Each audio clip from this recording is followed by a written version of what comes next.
Good morning, ladies and gentlemen, boys and girls, children of all course you ages, would. and happy 316. It's Yes, Stone oh, I didn't Cold even Steve put that- Austin Day, so Because crack a it's what couple you of said. beers, So sit down and enjoy. We're going to be talking all about wrestling today, but Mike doesn't know it. Oh, by the way, I gotta go. I'll see you guys sometime. have you ever Yeah, seen no. the meme of the special needs kid that's a Stone Cold Uh-oh. Steve Austin fan in the pool, and he has 2 glass bottles of beer and he smashes them in the pool like Stone Cold Steve Austin, and the parents are like, no. That's No, on Seb. TikTok. I Anyways, haven't Anyways. seen that. it's Wow. hilarious. Anyways, Ooh, that was Seb, by the way, there's- talking, not Mike There's a, Kermat. there's a Dude, yeah. it's Thank all you over for that. I TikTok. appreciate It's a that. meme. It's funny. Because I have recently discovered that when Seb and I banter, our voices sound just enough unlike that. People can get confused as to which one is which. So yeah, Really? that's a whole thing. Anyways, in Wow. all seriousness, ladies and gentlemen, Okay. we are going to be discussing the music of 1992, the major albums that dropped, and what was going on. It's the year after the Big Seven just dramatically changed the music scene, basically snuffed out glam rock in the span of about 44 In- days. Was that the 42, was that the 44, time something like period? that. Yeah. Something like Yeah. 40 something. In one foul swoop. Yeah, just absolutely ended it. And that's a whole thing. Boys, what are your thoughts on the music in 92? Well, it's going to be a downturn for sure Uh, because you have 1991. What? I'm just Really? saying. Well, I'm already gonna say you're on crack. I mean, Come on, dude. it can't I be. could as almost good say as this is 1991. better. I say this is better. It's not. It's. I no. say it's better. Hold on, Seb. You said it's a downturn, but I mean, rock and roll kind of got its head checked. It didn't check itself, so it wrecked itself as far as the glam rock goes, and a whole other industry, a whole other genre had an Yeah. absolutely banger year and changed itself right on top of grunge and metal coming in. So I don't think it's a downturn. I just think your tastes don't align with it. Yeah, that's I think probably fair I to think say. it was just I as think good. so. Um, Well, because Right Said Fred did put a record out in '92, so like, how can you not say Okay, that's the album of the you're year? right, Like, you're right. Come on, man. Like seriously, like, come on, you guys. What's the matter with you're you? right. Um, I shouldn't say that. It's just it's just hard to. I don't know. I like Like- 1991 better, but that's. Just I know, me. but like grunge was in full swing, right? Like it's Yeah. we got that. It's all the Nirvana clones are coming out in '92, and Yeah, that's. right. I mean, and there is some phenomenal albums that have come out in 1992 for sure.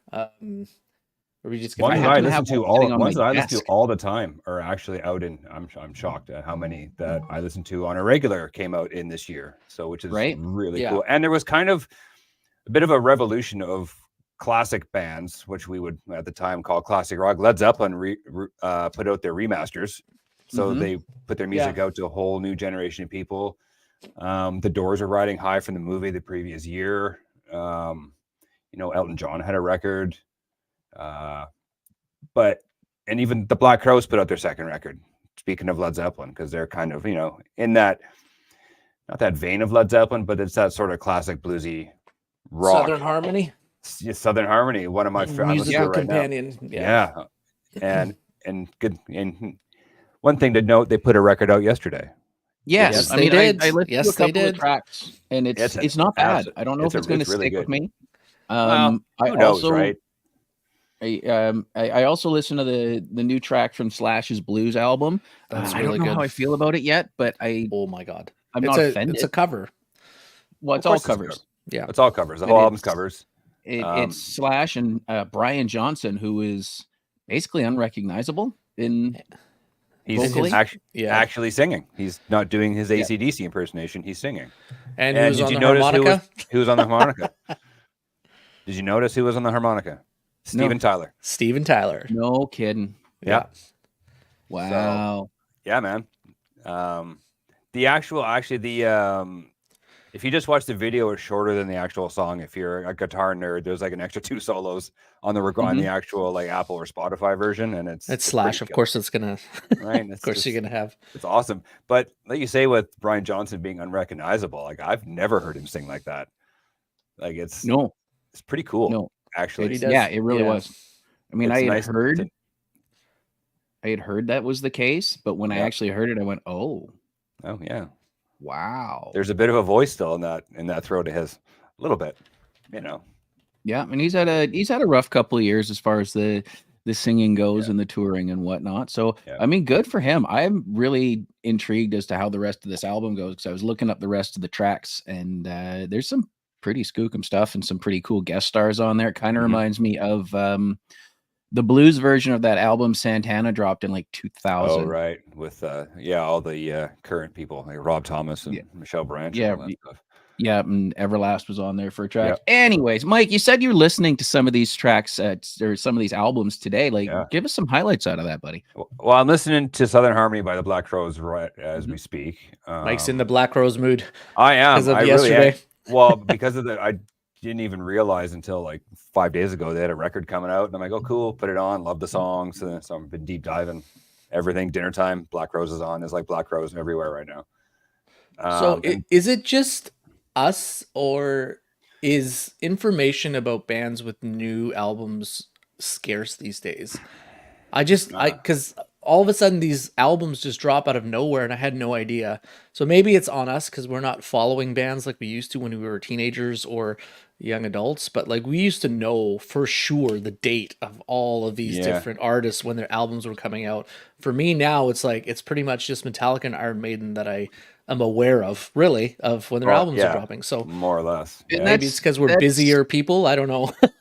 That's interesting too, because I mean, as a teenager, you got so many extra influences because it's all flying around the school, right? So you have, a couple hundred other people that are like, oh, check this album out, right? That's true. You do have like people talking in your ear all the time about this. Here's the other thing: you'd have to go and get magazines. You'd have to go to the store. You'd have to make an extra effort back when we were younger in those days to figure it out because you couldn't just look it up on your phone. So the information technology that we have, and yet somehow we're still missing it. I'm missing it too, but most of my follow stuff is not music centered. I mean, there's a few bands I look up, but I mean, most of my follow stuff is, it's comic books, it's wrestling, it's movies, stuff like that. Music is kind of low down the list, so my Spotify once in a while will throw up something. It's like, hey, you like this band? They got a new album out, or they got a new single out, or this band's pretty similar to that, and everything, so on and so forth. And then I have a few other people that'll send me stuff, and I'm like, cool, didn't know this was a thing. Mike and I are usually pretty good for that. We send music to each other almost every day. Almost every day. Hey, check this out. Hey, check this out. So we've been doing that forever. It's just been ever since we got phones, more and we could do that. We've just been. I mean, I'd send you stuff too, Matt, but you don't like all of the stuff that I send you. So no, I'm just kidding. I'm just kidding. I was just gonna say, you used to do it in the group chat for the show, but that's not been a thing. So I'll just go fuck myself. No, it's mostly it's like guitar centric stuff that Seb knows like, I would appreciate. Like check this solo out from this person, and this guy. I mean, I could send you the flamenco guitar that I just sent Mike if you want, awesome. but that was cool. Sure, absolutely. Right, send it on over. My only downside is I don't have Wi-Fi access at work, so anything that comes through Monday to Friday in work hours, I tend to have to look up afterwards. Anyways, that's beyond the point. Seb, Mike's a big Black Crowes fan. What really stuck out for you off the bat for 1992? Well, okay, so other than it sucked, apparently. It didn't. I'm not going to say it sucked. It's just I feel like it had less of a. It didn't suck. It's a good year for music, but 91 had this global impact, and I think it's less of an impact. However, having said that, I believe this metal band had their greatest album that came out in 1992, Pantera with Vulgar Display of Power. Yep, that is arguably their best album that they put out. I think it is, personally. I think so. I would agree. Yeah, I mean, and that's saying something too, because Far Beyond Driven was no slouch. But I think or even Far Beyond Driven ended up charting really, really high right off the bat. Yeah, probably because it is the follow-up to their best album. You know what I mean? Like, it's like, oh my God, the last one was so great. Everybody rushes out to get the next one, whether it's, this, that, or the other thing. I think that's part of the reason, your favorite band's follow up to the Black Album didn't get so well received. Yeah. It's like What? it got sales right off the bat, but then everybody's like, what the and I think then there was you're piles dead on of with a Pantera. funeral pyre for the CDs. I mean, you should check out Mandatory Music, where Mike and I highlight one of the lead singles off of Load Until It Sleeps on our other podcast. Anyways, shameless plug over. Wow. Yeah, but that's what we're here for. Feel free to plug the podcast, and don't was forget to awesome. mention all the co-hosts. So and honestly, guys, I did check out your first 2 episodes. Really well done. Nice. I didn't realize what your format was. I'm intrigued. I can't wait to see where it goes, and I cannot wait for season 2 because we talk Metallica a lot. We do. So I got some ideas can't for wait to season see what 2 you have to in s- to store. I switch think it you up. guys started. Yeah. You started where you had to start. Yep. It's an easy So start. I really see. Anyways, so I just want to agree. highlight one thing. So Cowboys from Hell was like their first album, and Second. well, okay, like Well, first, if you The want to first go real album deep, was super, super glam rock, and we don't just- consider that a Pantera no, record. that's more of an offside 5-yard. have you guys heard it? Have you listened to it? Yes. Back in Yeah, the day? At once. some point, I probably Check have it out. heard It's on some- YouTube. yeah. It's something. It's Phil something, is- yeah. He's breaking windows without voice. Yeah, so for those of you that don't know, Pantera before they were Pantera was not a heavy metal band. They were full on glam rock, Yeah. I think it's Uh, Metal yeah. Magic or something like that is the album name. Yeah, I there's listened one to it before once. that too. There's one called Power Metal as well, and it was with a Interesting. different. So- it's before Phil. This is pre-Phil with a guy named Terry or something, and it is It is it's something, else. yeah. It's But something. it just, Right. Cowboys came out. It's such a hit album. It was, one of the most influential metal albums around that Mhm. time. It put Pantera on the map, and it's amazing to see what they could do when they go into the studio with a bankroll, and the production quality of Vulgar is so crisp and clean. It just, arguably my favorite song of Pantera is on that album, Walk, and that is like one of the Well, easiest. I mean, come on. Yeah, it's one of the easiest riffs, but sometimes this easy riff is just such a good, it's such a good riff for that song. Yeah. Now, speaking of Walk, one of the reasons Rob Van Dam was absolutely killing it in ECW and again recently in AEW because he's coming out to Walk. Walk hit on AEW Dynamite about 6 months ago. It was like the mystery opponents coming out. Walk hit. That place went fucking nuts, and we're singing along. And this is a recent trend in the pro wrestling world where they're singing along to a lot of theme songs. But this isn't a wrestling theme song that most people in the crowd would consider something. Everybody knew it. Unless you're from Everybody knew it. Dallas. Everybody was singing it. And then I remember I saw White Zombie in the summer of 95. And right before Zombie came out, the last song that was played over the loudspeakers, sort of in that mingling, grab your seat side, was Walk. And the whole place was singing along with it. So that song hits. Yeah, that's a good song. It is a and it's not like a 1-song album either. Because I mean, you got a lot of stuff on there. Like Mouth for War's in there. This Love's in there. All great songs. Yeah. Hollow. Come on. I mean, yeah, Hollow. Hollow's my Loved favorite Hollow. Pantera song. I love Hollow. Yeah, that's a fantastic song. But I need to correct myself. I'm sorry. I don't mean to Go ahead. interrupt, but because I said that they were only released they released 3 records before Phil. One was But called not Pantera as we know it. No. Well, no, obviously not. It was their glammy stuff. They put one out in 83, 84, and 85, and then Phil joined the band in 86, and they put out Power Metal in 88. But they weren't called Pantera back then. Yeah, they were. Yeah, they were. Were they really? Oh, okay. Yes, they were. Just nobody cared. Like they were just an underground glam band, right? Yeah, the brothers had that going. They had that. Yeah. Yeah, that it's whole thing locked down. Anyways, honestly, Seb, I thought you were going to mention the Megadeth album that Countdown to Extinction came out, and that's arguably probably Megadeth's biggest one as well. I thought that's where you were going with that. Yeah, me too. There's one more major, Mine- and I don't know if I'd call it metal album that I'm going to bring up later, but I want to get to the revolutionary albums. These two, this is the third album by one and the first solo album by another. A massive, massive group everywhere broke up. in the mid 89. It started with one member leaving because he wasn't happy with the management. Dropped a couple albums, including the greatest diss track ever written, No Vaseline. I'm talking about Ice Cube. He dropped The Predator, and this is where his major hits of It Was a Good Day, Live, Check Yourself is on there, Wicked's on there, Big Black Boots is on there, Gangsta's Fairy Tale Part 2 is on there, which is just a hysterical little track. But the big one, the one that really put the match to the fuel was Dr. Dre, The Chronic came out in 1990. See, that's why we didn't mention it, because we knew you were going to go there. Well, that's what I was going to lead with, but I don't want to take Matt's thunder. So, Yeah. And you know what? And the big thing that came out of that, I mean, Dre wasn't exactly, dropping albums left, right, and center. He's primarily a producer. I mean, he can MC. That's not a problem. We all seen that. He's a big badass. He knows what he's doing. He's got the business mind for it. But G Thing, Nothing But a G Thing dropped. Very first single off the album. Young up and comer on there. Snoop Dogg.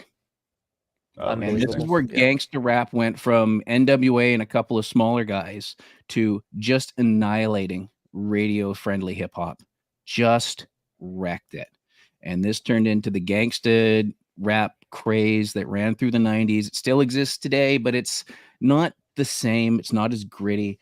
I mean, Dre just blew it out of the water with this one. Yeah, I think it's fair to say 1992 kind of like, I mean, it didn't start gangster rap, but it was a good year for gangster rap. Like there's so many other, rappers that came out with albums in that year as well. Like I think Ice-T came out, or Body Count, I guess, came out with their album that year as well. Yeah. So, and Ice-T got a big backlash for that one. House of Pain came out that year as well. Yeah, I wouldn't quite call him. You're missing the biggest album of 92. I don't understand. Crisscross, yo. Come on. Totally crossed out. Those all got hit by the drive-by, my friend. Hang on. I will guarantee you that you guys at one point in your life tried on your jeans backwards. I never did. You're a liar. You're a filthy liar. No, never. I never did. I had two friends that did it, and there was probably 3 or 4 of them that would do it in a junior high school in Bellevue. Yeah, they did it, and not only did it, but they went to school at it. It's like, you gonna do it? You're gonna do it? I'm like, yeah, I'm gonna do it. And then I went to put my pants on that morning. I went, no, just no, just couldn't do it. I know. I don't think I wore jeans in 1992. I was like wearing shorts and sweatpants. I was like a loser, so I wouldn't have put my stuff on backwards. Well, you're basically a bare-legged dude, anyways, right? Like you're primarily shorts. Yeah, especially now. I'm one of them people. I'm the opposite. I'll wear sweatpants and jeans in the summer. No, dude. The second I can wear shorts, I'm wearing shorts. But your job, though, Matt, you have to wear pants. Yes. Yeah, well, I wear coveralls as well, but yes, there is. So, but I'm talking about outside of that. I'll still, throw on light sweatpants or something if I want to be comfortable. Or it's shorts are pretty rare for me. Period. I just like letting my sweet legs show off. There you go. I mean, who can blame you, really? Somebody has to like them, so it might as well be me. Yeah, well. You ain't been kicked out of bed because your pants are off. That's for sure. Anywho, there is sticking out to you in this massive album year here. It's huge. It's huge. Yeah. Huge. Well, there's the obvious grungy stuff. There's Dirt by Alice in Chains. Alice in Chains. Yeah. They followed that up 6 months later with Sap, which is crazy. Yeah, Dirt was a big staple in the at the time, my Sony Walkman, my tape deck. Oh, when you'd have the one and you'd flip the deal so the ring was like down. Yeah. So you put them in like upside down because you're cool. And I did that. Unfortunately, then my Walkman got stolen, and that was that. Which was unfortunate. And then my first concert ever was Stone Temple Pilots in I think it was by 93 by this time. Core came out near the end of 92. Oh God, such a solid album. Right? Yeah, we went to that together. I think we did. Yeah, we were children. And because then it was my second concert ever. yeah, because you went to Metallica. That's year a before. that's a solid. Yeah, I didn't start going to concerts till much later, and Yeah. I'm not shocked super I proud was of even myself allowed for to that go because I wasn't allowed to. Because I remember Seb asked, well, this is a long time ago, but Seb asked me if I wanted to come to Metallica with you and your mom, right? Because you and your mom went. Yeah. And then I Yeah, wasn't my allowed. mother I took wasn't me at allowed. the end of the day.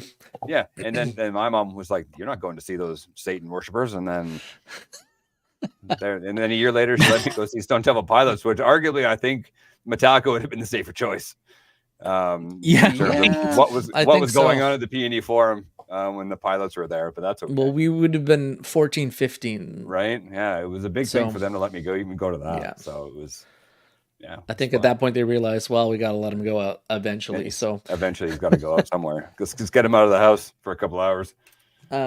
there's one band that released their debut album in that year where a tragic demise for the lead singer happened several years later, Blind Melon.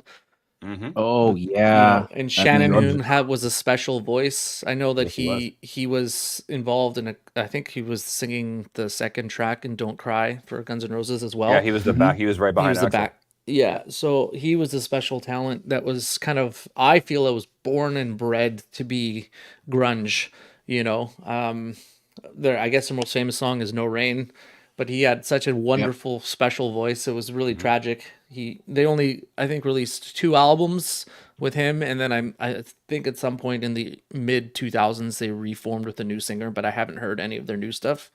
No. But yeah, so Blind Melon was such a good band, you know. Too bad. Yep. Drugs. So- Well, as Mr. Mackey famous as saying, drugs are bad. Okay. Drugs are bad. Yeah. Yeah. So Yep. Okay. did you guys listen to a lot of Blind Melon? Were you guys No, fans? I was not. I couldn't stand No I Rain. liked I After the hated that fact. song. What? Yeah, later So on, I good. can appreciate it Yeah. now, but back then it's like, no, I'm not doing this. Yeah. No. I was too angry to listen to Blind Melon. Perfectly honest. Shannon Hoon, he had some issues. Deep. Yeah, he personal did. issues. I mean, did he not pee on the crowd in a live concert? Well, sure did. you know, know. everyone has their good moments and their bad moments. So There was some urine flying. It was in Vancouver. Yeah, he did that that's, too, didn't he? Yeah, yeah. Pretty sure. that's the rumor and innuendo. Yeah, I don't have any facts on that one. That's why I asked. He did do that. You Yeah. were right. Um, Go ahead. go ahead. No, you go. Okay, You go. so there's another album that came out which is fantastic, and it's you know, I think a lot of in the 90s people were coming out with unplugged albums, like a lot of bands were. Mhm. But Eric Clapton dropped his unplugged album. I was going to and highlight that. I love it- that record. So good. oh, My God. it's that infamous Layla. See if you can spot this one, and then he plays Yep. an acoustic version of it. Yeah. Because Tears in Heaven, obviously, but yeah, it's one of the masters of guitar. You know, dropping an unplugged album, and then you can hear lead work on a acoustic guitar. You know, Mhm. that is done by one of the masters. So I'm a huge Eric Clapton fan as well. Don't listen to all of his music, but some of the songs that I really like are exceptionally well written and amazing. You know, it's crazy how he can make the guitar sing. So that's like one of my favorite albums from '92 is the unplugged Eric Clapton one. So, you know, Yeah, I mean, don't, and I don't Clapton- agree with his politics nowadays, but wow. No, but Yeah. Clapton had a bit of a bit of a realignment with his music. Oh yeah, totally. At one point, because I mean, he was a guitar god in the '70s. Yeah.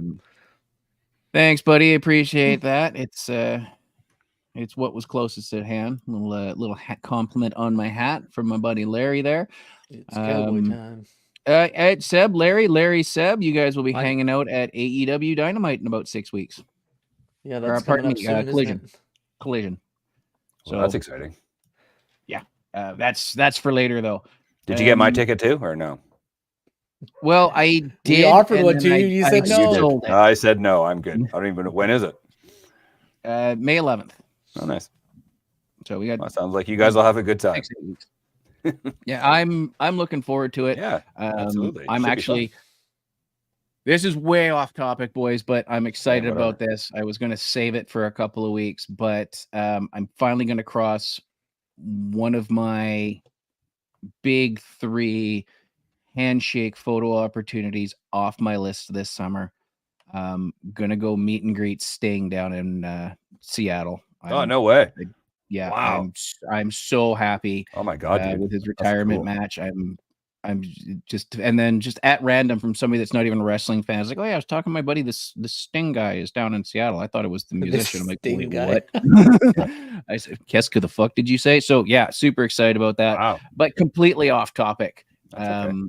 Aside from the fact that he did close out his last match coming out to his old theme music of Seek and Destroy by Metallica. Nice. That's why So- we Isn't love that- him. So much Metallica talk. You guys got to stop. It's getting annoying.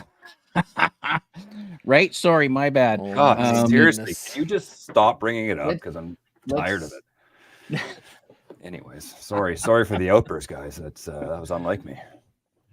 So anybody's wondering, Mike and I may have had a Freaky Friday situation going on. I'm not 100% sure I'm in the right body at this point. Yeah, well, sometimes things gotta. Anyways, so let's just get back on topic because Let's get back on topic. we're flying off the rails here.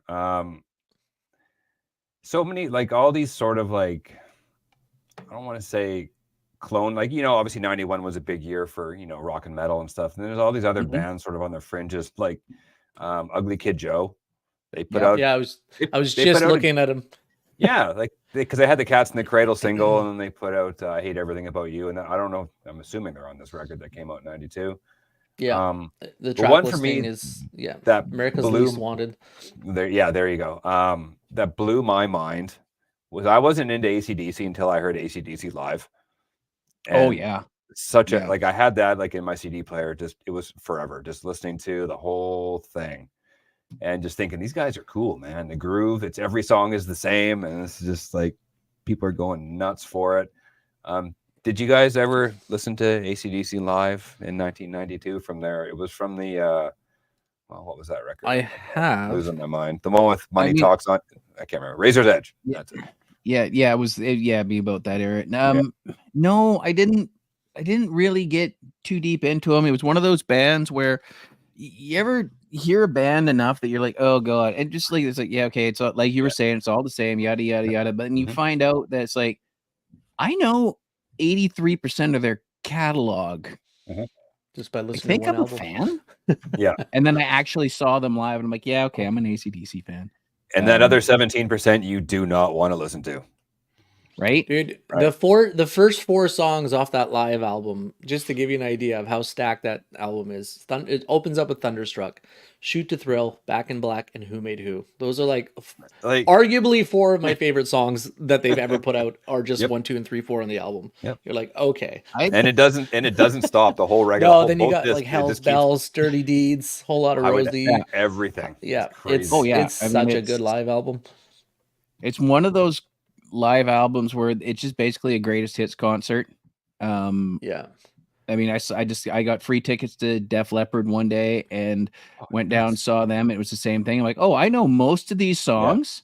I can sing along to basically, and it was just the greatest hits album from top to bottom, and I'm okay with that. Sure. And that's the AC/DC live album. But I mean, then you also have to think, it's like, this is a double live album. They got a lot of hits. Yep. Oh yeah. And I think I've sung all 4 of those first tracks at karaoke, and I'll tell you, to get the Brian Johnson voice right, it hurts. I could. Oh, It's dude, a seriously. last song of the night sort of thing. If you ain't getting another shot, do that one because it's gonna mess your voice up. Good Yeah. segue, Matt, because Def Leppard also put out an album in 1992, Adrenalize. I think the one before that they put out was way more well known. I think, but Yeah, Well, the one I think- before had, Hysteria, I like, think. Pour Some Sugar on Me and stuff. And Yeah, all I the- think that was all the Hysteria. I'm goods, pretty sure, but Hysteria. yeah. I think that had Photograph, and yeah, I mean, it was one of those ones where they had the banger album, and then the next one after that, which wasn't bad. It just like It's going to be hard to Pantera. follow that it up. wasn't. Yeah. It wasn't Vulgar Part 2. It was Far Beyond Driven, and you just get to a point where you drop the big album, and it doesn't matter what you do after that. It's going to be a step down. Yep. You know what I Right. mean? Yep. It has to I'm, be, right? 100%. It's and there's nothing wrong with that because there's nothing saying that you don't take a little bit of a downturn and then drop another banger, a little an album or two out. Like That happens. You can't always be tip top creatively, right? no, you can't. That's I see that a lot in another thing I'm a fan of. It's like they can't have a 5-star match every fucking week, guys. We got to have a show that ain't as good. Another band made a debut that I want to talk about. That CD was sitting on my desk from a previous podcast because I just like having it around. Rage Against the Machine's self-titled album dropped in 1992. Yeah, we were waiting for you to mention that. So at this point, everybody's just like, okay, there's this one and this one. Okay, Michael, get that one. Seb, okay, that's a Matt Pretty thing. much, That's a Matt thing. That's definitely a Seb thing. Seb honestly caught me by surprise when he went to the Pantera, but Rage Against, like, perfect album. And that's hard to achieve. I'm calling the self-titled Rage Against the Machine with the Burning Monk on the cover. That's a perfect album. There's not a bad note song on that track on that entire album. And that's a good album. And it led into Evil Empire, which was still really, really good. I don't find a problem with Evil Empire either, but again, it's not the first album. When you come out up top, you're taking a Mm-hmm. little step back, right? And it just so happens that this was Rage's big number one debut. I mean, that's Killing in the Name. It's a great debut too. It's absolutely. Like Killing in the Name is something that people like. I had to sing this at a wedding last year. Okay. Oh yeah, that's what I said. How did that go? Most people were. So the way it worked out was, it's a friend of mine that I know from karaoke circles. She's having the wedding. She's like, look, so my one pretty conservative sister is going to be here, and what her idea was is she would have all of her singer friends sing her favorite song that they do. So mine was Killing in the Name. It's like, so I kind of really need you to aim this at my sister, and I really need you to lean into it. That must have been awkward. Wow. So I have been told I have choreography for it. I don't. Sarah's going to chime in any second now with this. It's just to keep the emotion and the anger in that song. I need movement. I need to move. I need to do certain things. I need to stay. Tell me mad. You jumped on top of a table. I did not. I don't do table jumping opportunities.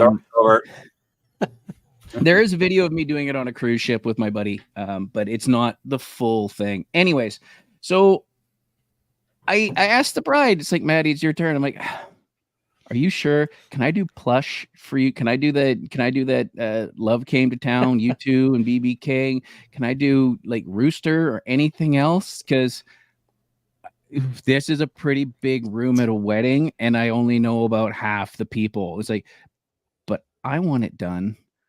Robert wants it done, who is the groom, and half these people cannot wait to see you do this in front of the other half. And I'm like, you got to do it then. Fuck. 3 of my kids were there. Oh God. So I did it. And I leaned into it. And all 3 of my kids are like, what the fuck is he doing? To which point Sarah's like, oh no, wait, this is going to get good, because he's getting to the good choreography.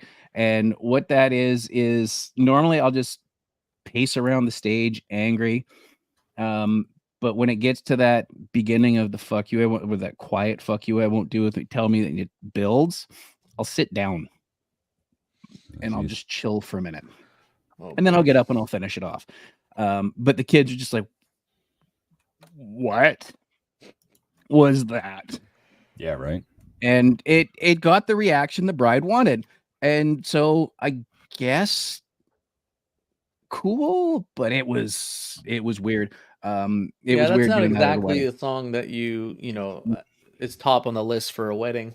But no, and I tried to get out of it, like repeatedly, including seconds before it started. It's just like, okay, expecting to just sort of have to leave in shame, but nope. But I mean, honest to God, like, and let's look at the rest of the track on this. I mean, Bullet in the Head, Know Your Enemy, Fistful of Steel, Wake Up, Wake Up famously is the song that is on the overlays, the credits of the original Matrix. Matrix, yep. Which, you know, having a job cleaning movie theaters when that was out, it was just a delight to go in there and go, okay, I'm going to go clean the Matrix. It's like, you're going to be in there the entire fuck. Yeah, it is. There's only like 6 people in there. The film's leaving this week. It's like, I'm better get my stuff in right now.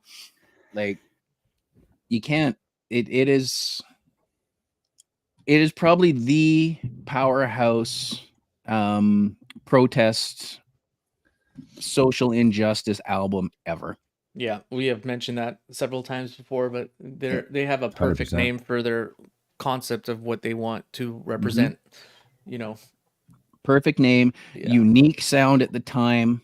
I mean, the comparisons to Beastie Boys is there, who also dropped an album in '92. They dropped Check Your Head, but it was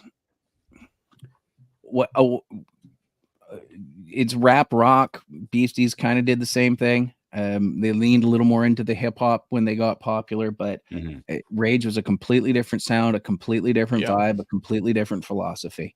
Okay, that ends my Rage Against the Machine TED Talk.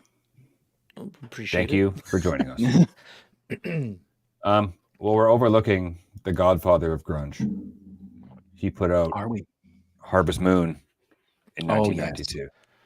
And Neil Young, right? He is the godfather of grunge. Yes, absolutely. Right? He is, like, he was doing it in the 70s before it became a thing. And not all of his stuff is good, you know. He's a prolific songwriter, but you know, some of his albums are kind of like, okay, maybe that one should have stayed home. But Harvest Moon is so good. You can definitely tell the influence of grunge, because I mean, it I guess, if I'm not mistaken, it kind of started in like 90, 91, 92, but you definitely see a lot of bands coming out with their first albums in 92 that were very grunge influenced, right? Yes. So The Clones. The Clones, yeah. The Attack of the Clones, if you will. The Attack of the Clones. It even started to kind of like seep into the metal world as well.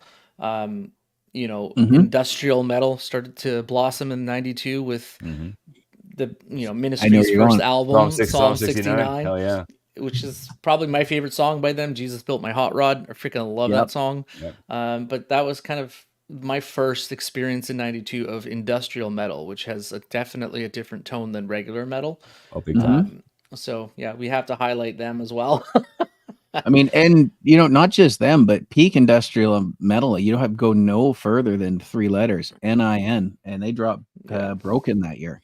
Yep. Yeah, there you go. Right? Like, yeah.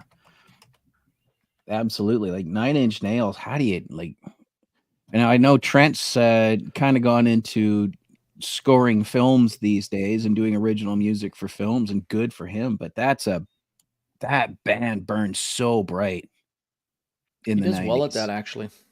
Yeah. David Fincher uses him quite a bit for a lot of his movies. Yes.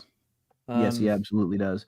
And at first he started with a pseudonym or something, and then I think he kind of gave up on that because it was like, no, you're going to get awards for this. You may want to use your real name, because the second you walk up on stage to accept it, everybody's going to go, oh, you're that guy. Who are you? Yeah. I have just been like Daft Punk and just put a helmet on and just be like, yeah, I'm you know, this guy. I have a question for you, Mike. Do you think Neil Young was heavily influenced by music in like the 90, 91, 92, the grunge era? Because we know our favorite band was. Well, I think for Neil, it helped that Pearl Jam really locked onto him and sort of brought him back to the forefront. And then they did a record together. I think it was in 94, I think, with Pearl Jam as the backing band for Neil. But I think grunge really helped him. I don't think he was influenced by it, because like I said, I think he's the godfather of it. He invented it. And whether people can agree with that or not, it's whatever. It's just my opinion. I personally, I agree with it. I think like he was an angsty guy. Yeah, he was an angsty guy in the late 60s and 70s. His music was all sort of like kind of not like lyrically like Rage, but there was a lot of protest stuff and a lot of, you know, social conversation songs that he wrote. And I think grunge did somewhat a lot of that. Yes. But no, to answer your question, Seb, no, I do not think he was influenced by grunge because he is grunge. It's funny how like the ebb and flow of society kind of waves back and forth with decades, right? So Yep. you have like the 70s, which was, such a hippie era, 60s, 70s basically. Yep. And then you go into the 80s, which kind of swings back the other way, where it's all, let's wear as much makeup as we can, let's do our hair, Excess, let's, right? Yeah. the glam rock era. And then as you enter the 90s, it starts swinging back the other way. It starts going back into like, let's wear plaid and jeans and, Let's keep who it simple, cares right? about how we look? It's more Yep. about the music. Yeah, We look like we greasy just woken hair. up, greasy hair. Yeah. Yeah. So, And it's just Neil fascinating. Young, Neil Young wasn't exactly showing up to concerts with a lot of thought in his wardrobe like Elton John, right? Like, No. so I mean, that's No. to lean into Mike's point, that's a whole deal. Yeah. Yeah.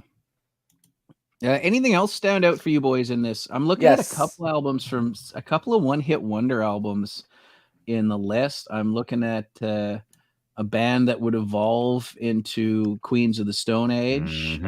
What else is standing out for you right now? That's what I was just gonna say. The Caius album, that is a phenomenal album. Oh, that's So, such a great. if you listen to one Caius album, you listen to that one, Blues, yeah, Blues for the Red Sun. So Green Machine in Oh God, I love that 50 album. Million Year Trip. That's a great song too. Yeah, it is just banger after banger after banger. Arguably, and it didn't get a lot of play. Like I didn't discover it till 96, 97.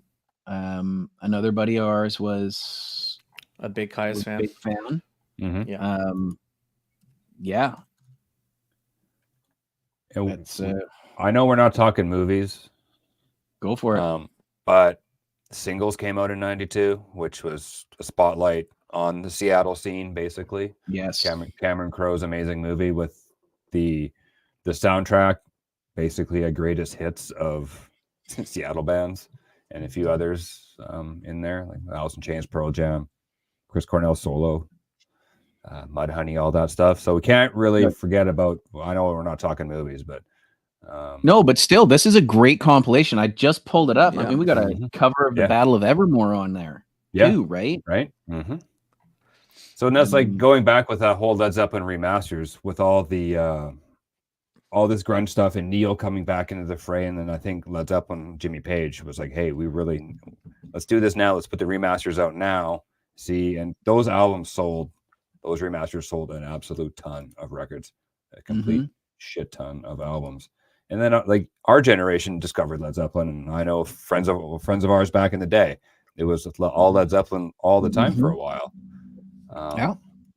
So I mean, really big on the Page Plant stuff, and Page Plant did a tour about this time. 95. It was 95. Was it that late? It was because it was the day of our grad, and that's right. Yeah, that's right. A bunch of people. I went the day before. I went went to Seattle the day before the Seattle our show. grad, and we went and saw that show, and it was, I don't remember much of it now, but it was awesome from what I remember. Well, I mean, it had John Bonham's live, son right? as the drummer, I believe, right? No, wasn't it? No. Oh, you're wrong. It was Jimmy and Robert, and just a bunch of musicians. And they had the whole Egyptian orchestra doing Kashmir at the end. It was like a 13-piece orchestra. It was awesome. Like it was just awesome. That's a good one. And have you guys seen Heart do the Led Zeppelin? It's one of the most amazing covers of all time. Tear jerking. Just to get off on the side there, but it's at the Kennedy Center. So if anyone hasn't watched Heart covering Stairway to Heaven at the Kennedy Center, I highly recommend you YouTube it. It's so moving, and it's got them in the audience, and they're driven to tears. Page and Plant. It's just such an amazing rendition of it. Yep. So I highly recommend anyone watch that if you're a Led Zeppelin fan, for sure. There's another single that came out, which is probably Whitney Houston's greatest song, for The Bodyguard.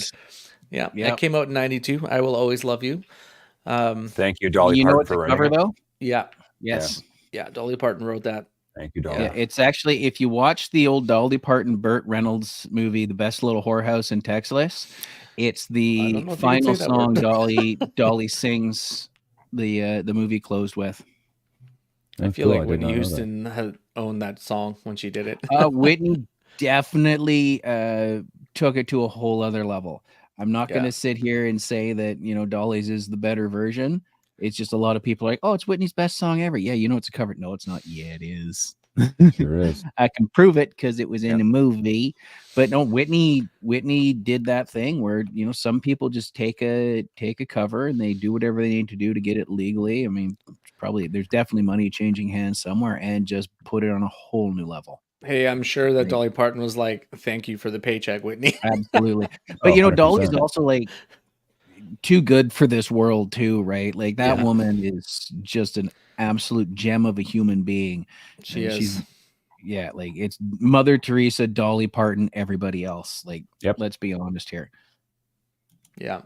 So I'm looking through here. I'm seeing a couple of interesting one-hit wonders. Another Seattle performer dropped his best song that is still get you out your seat, get you dancing to this day, because oh my God, look at her butt. Becky. Oh, Sir Mix-a-Lot. Sir Mix-a-Lot with Baby Got Back. Like that's it's the only thing he ever did. He's probably still getting paid big time for it. Yeah, I mean, big time. That's probably a very ignorant statement on my behalf, because I know he did do other stuff, but did he? But did he? No. But let's be honest. He did do other stuff, but nobody cares about that. Definitely his highest commercial song for sure. So. And that's a level of success. Even larger mainstream bands would go, yeah, I'd be okay if every karaoke night in any bar anywhere had this song sung once. I guarantee you, I've been to a couple of karaoke nights. Every fucking one, Baby Got Back. Everyone. How many Journey Don't Stop Believing do you get in karaoke? Every night. Well, it's a great song. What can you do? It is. However, there's a difference between doing Baby Got Back and trying to hit those notes in. Yeah, they're not that easy. Impersonation. Yeah, absolutely. Yeah, it's a different thing. Baby Got Back is a lot easier to deal with than trying to hit some of those notes. It's like, those can't be easy hitting those. Especially because 9 times out of 10, it's mom's night out and there's 5 of them and 2 microphones, and the DJ's like, fuck it, I'm going pee. I can't do anything for this. Every time I had that, and I know there are people that have not only been to those shows that I've run, but were probably singing that listen to these things. I'm like, okay, this is how this is going to go. I have a really good board for a karaoke show. There's nothing I'm going to be able to do here. So I'm like, sweet, I got time to pee, grab a beer, say hi to this person and this person, and then I will stroll my little ass back. Put your earplugs in. There's nothing I can do to help this or hurt it. It's just like, fuck. At the very least, I'm just going to go up and kill one microphone because they're so drunk they don't need it, which I have done. What else is standing out to you, Mike? I got 3 more quick ones, and then because we're running low on time. An amazing cover of Mrs. Robinson came out by the Lemonheads in '92, and it was just sort of like a polarizing. Like, it's better, in my opinion, it's better than the original. The Hip. I'm going to end with Canadian content, right? So the Hip released Fully Completely, which is my favorite Hip album. You say that Rage album is perfection. To me, Fully Completely is. Oh, I won't argue that. Fully Completely is a perfect album, and it holds up. It's you can throw it on, and it's just too. Right. It's aptly named too. Fully Completely. I think they knew what they had before when they named that album. I think so. And what I find interesting about that is, a few months back, you really hadn't explored the Hip very much, Seb. No, I have not. I did listen to all of their discography, so. Okay. And so just from that podcast, you dove a little deeper and you discovered it. I think Fully Completely is one of the few albums I have on my song playlist on Spotify that is complete in there, like the entire album. Like, there's not one bad song. It's they're all not like perfect, but the whole of it is. But there's no bad music on that record, because every album's usually has a couple filler stinkers, right? Yeah, I mean, there's something's off or something doesn't register with the crowd, but I mean, there's Fully Completely. I mean, it starts with Courage and then just improves from there. Yeah, It's a Canadian encyclopedia. It really is. I mean, I'm just looking it up now. Oops, I hit the. I mean, Fully Completely itself is just a completely fantastic song. Yep. Like, and I believe Wheat Kings is on there as well, is it Wheat not? Kings is on there. Pigeon Camera, Lock in the Trunk of a Car. I could do the whole Oh. album if you like. Yeah, you could. At the I 100th would- Meridian, you know, That's a great Mhm. song. I mean, looking for a place to Locked happen. in the Trunk of a Car comes on. I It's love one that of those song. ones that'll play on CFox a bunch. Yep. And I generally don't listen to the radio at work. I have my Bluetooth speaker, but other people do. So I'll walk through an area and then that's like, okay, well, that's stuck in my head. So I'll just walk around the warehouse singing it or walk around outside singing it. Yeah. Bon Jovi released an album as well. Keep the Faith. Aptly titled because they were trying to keep the faith. Well, it had Bed of Roses on it. That's a pretty big song for them. I mean, love it or hate it, you know, it's. I feel Good at that song. point, Bon Jovi kind of fit into a certain niche. You know, they're Yeah. doing soundtrack movies basically, and Yeah. a little of Yeah, I their think they were- rock feel kind of went away and was more ballady. Like they had a lot of ballad type song. They were in starting there, their so- greatest hits tour era. Like, it's Yeah. like, well, we're never going to not sell out a basketball or hockey arena. So we got enough hits behind us that, okay, we'll toss a new album out and maybe we'll pull a single off of that. Bed of Roses was, There's sung by a- a friend of mine at my wedding. You guys were there for that. There yeah, was that's a right. definite I was. theme. There was a definite theme to a lot of their a structure of like writing songs. Like, I mean, you have I Believe is a song title, In These Arms, Bed of Roses, Woman in Love, I Want You. Like they definitely were Yeah. they had a thing that they wanted to do with their music, I guess. So Yeah, Mhm. it's called Cheese. so Yeah, they're getting quite ballady. yeah. Yeah, most people, Yeah. if you had looked at it and said, yeah, and in 2 years, most of your bands that are doing this style of music are going to be gone, I would have put Bon Jovi at the top of the list. But they weathered the storm of the grunge survived. thing, and like They I said, survived. they get through it. They have stuff that is sung at every karaoke night. It's He that became a Wanted Dead pretty or good Alive. actor in the end, actually, Bon Jovi. He didn't turn out too bad, eh? Yeah. Yeah. So, you know, it's always questionable when someone moves genres that's that famous, but he did well. He was in that oh my god, what's the name of that movie? It was like U571. that's the one. Yeah. Why that was So- on the tip of my I tongue. forgot I about don't that. How That do you was- know this, Mike? I That was- don't know. That I don't was, remember what I had for breakfast. That was the yesterday, but McConaughey one, wasn't it? I think so. believe so. Submarine? Yeah, Submarine. Yeah.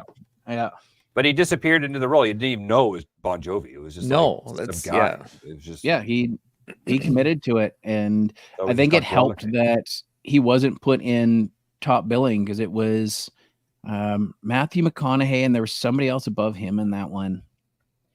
I don't think it was a Baldwin, maybe a Liam Neeson or somebody, or a Bill Paxton, Harvey Bill Keitel. Paxton. Yeah. Somebody like that. And then, but Take it. McConaughey was really the driving force there, and having Bon Jovi, cool, which I'm sure was just rad for everybody on set. It was like, who got the role? Yeah. No.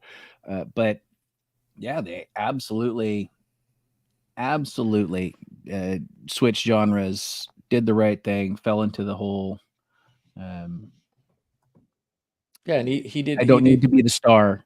Just No, exactly. let me see if I can figure it out. And I think that's where a lot of those crossover fail, especially if you're trying to jump TV to films. Like, you don't need to be the star yet. Just be fourth or fifth on the call sheet. Do your thing, right? Unless you're but Conor that's off McGregor the- in Roadhouse, and he looks like he has to be the star because he has no Dude, choice. apparently he's really good in it. Oh God, come on! He's playing himself. If you were asked to go play yourself in front of a camera, you could. Yeah, but that's what most actors do. They play themselves, right? Like they don't really, Mm. unless you're a character actor. I think Look at Tom Cruise's. You know roles. what? It's That's exactly a whole the same different show. freaking character in every I'm gonna movie. throw a flag put on a this pin in it. because Yeah. we're running out of Yeah. time. Mike's got a heart out, and Heart you're out. about to have both of us crawl sideways up your ass on that statement. We will save that for a different show. Instead coming in, no kidding. I'll explain That's okay. myself on a Hey, so different we show. got a We couple will. more minutes left. Here we're gonna get Mike out. There is one album I'm shocked that you two have not fucking mentioned yet. I'm And sure it it's is the one I was definitely gonna. not this band's top album. Okay. You guys have not mentioned Fear of the Dark by Iron Maiden. Because it sucks. That's why. Whoa! Whoa, hot take. Whoa! That was their second. Whoa, No, that was whoa, stinker That's number what I 2 in a was row. looking for, right and there. then, Whoa! and then Bruce leaves the band shortly after. Michael, What, dude, Jesus it sucks. Christ. It stinks. But one I didn't mention that I absolutely adore, which is on this. I'm looking at this list, this top 100 list. It's number 2 on this list. Is Automatic for the People. by Oh, REM. REM, yeah. Oh my god, I love REM. They're one of my favorite mean, bands. They didn't quite make it through the grunge era, but yeah, they had that late 80s, early 90s REM was just unparalleled greatness. Yep. Right? Like Mhm. I don't know what went on. Oh, they were like a internally. college with the college band? rock band. They weren't. Yeah, they didn't Yeah. need to be in the grunge sort of like that zeitgeist of grunge. They were their own. They were REM. They just did what they did because they put an album on. I think it was 89 or 90, and then this was 92. So they kind of. And then their next record after this was the one where they went electric and put distortion and played a Les Paul and stuff, which is it's REM just louder. Yeah, I don't know. Make it louder. Yes. Anything else sticking out to you off the top of your head here, Seb, looking at this thing? Beastie Boys came out with Check Your Head in Yep. '92. So Briefly touched on that, but yeah, absolutely. yeah, Another I must banger have missed it. album. Also, Faith No More came out with Angel Dust as well, which kind of most people aren't Faith No More fans, but they're pretty good, I think. So, And Dream yeah, Theater put out I- their Dream Theater, big record too. Yeah. Ace of Base as well. The Oh Cure. yeah, I was gonna do some pop stuff, but I just decided not to. Yeah, We did well, that I last mean, week. pop stuff. Madonna dropped an album that was probably her first one that didn't have a bunch of solid singles come out of it. Yeah, I'd never heard of she any of dropped those songs. Erotica. Yeah, What's that? I'd never heard of any of those songs. I looked it up last night, and I'm like, I don't know any of these. I remember Erotica, but that was it. Like, I Yeah. think she got victimized by 1991's Revolution, right? And then a band that's still going strong, Tool, dropped Opiate in 92. Yeah, Tool is incredible. Great band. I mean, I'm not a super huge fan. I don't get a deep dive on it or anything, but I don't not like them. Yeah. I enjoy them. Sober is a fantastic song. They've got, from what I understand, a hell of a live show. I haven't seen them live personally. Incredible. Yeah. All right, so we got about sorry. 80 seconds before Mike is turning leaving. into a pumpkin. Final thoughts, anybody? Oh, It's a decent 92 was not a down year. It was awesome. no, it wasn't. okay, Hey, I understand where you're coming from with it, but I you know what I'm trying to say. know what you're trying to say, but I listen to more of these records from 92 than I do from the stuff from 91. Sure. And yeah, That's just yeah. sure. And I honestly, I'm looking at the big revolution and is just not in Seb's wheelhouse. It's not stuff he enjoys. I Yeah, enjoyed the that's- hip hop stuff. My high school was predominantly into hip hop for no apparent reason. And speaking of which, right at the top that I've been meaning to get to, a hidden gem of a pure hip hop album. We're not talking Studio Gangsters or gangster rap or anything like that, but one of the last pure gem hip hop albums, The Far Side, Bizarre Ride 2. So if anybody's listening and wants to hear some old school throwback hip hop, right as everything sort of shifted to that gangster rap, cash and guns sort of stuff. I mean, Far Side is definitely one to check out. Yeah. All right. Well, we'll be There we back go. with something next week. Something. I've lost track of where we're at entirely I on the don't schedule. I won't lie to you. I've had a week, boys. It's all good. I've had my ass kicked on multiple levels here in my personal life. So it's been a whole week. I think originally I think we are going to talk music in 93, but we'll figure that out and we will make an announcement later this week as to what we're actually going to get into next Saturday morning. Thanks everybody for joining us, and we'll post some links to some of these videos we've mentioned. 'Cause Sure. we're talking some good shit. We shall. Good shit. Talking Absolutely. some good shit.